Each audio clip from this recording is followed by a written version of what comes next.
Open the Arduino file. Let us discuss the code.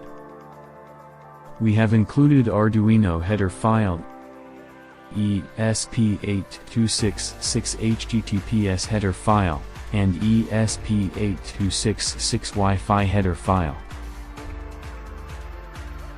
Declare LED to pin D0 on board LED. Declare DHT pin to pin D7. DHT11 sensor is connected at D7. Select DHT11 sensor of DHT series. Create object DHT with DHT pin and DHT type. Here we need to enter detail of the Wi-Fi available at our home. Here we need to put SSID to find SSID. Go to Wi-Fi setting. Here you will get exact SSID of your Wi-Fi. Now here write the password of your Wi-Fi. This is the setup function. First we initialize the serial monitor to display.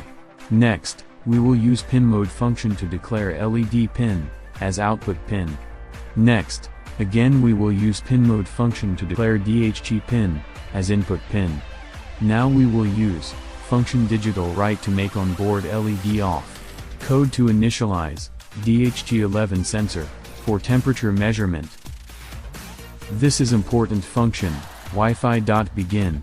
This function will connect NodeMCU with Wi-Fi. This while loop is used to wait till Wi-Fi will get connected. During waiting time it will keep printing dot on serial monitor. Then will display Wi-Fi is successfully connected. This is device ID. Here you need to paste device ID which you have received from cloud. Next is the loop function. Code to calculate temperature from DHT11 sensor. Here temperature is stored in T variable. This is the cloud URL. With this line we will start HTTP connection with the cloud. Then we will add HTTP header. Here we will make the HTTP GET request to cloud. With HTTP.getString function, HTTP GET response is received, and it will be stored in payload string. Not HTTP connection is closed. Blink LED to indicate one cycle of HTTP request. That's it. This is the code.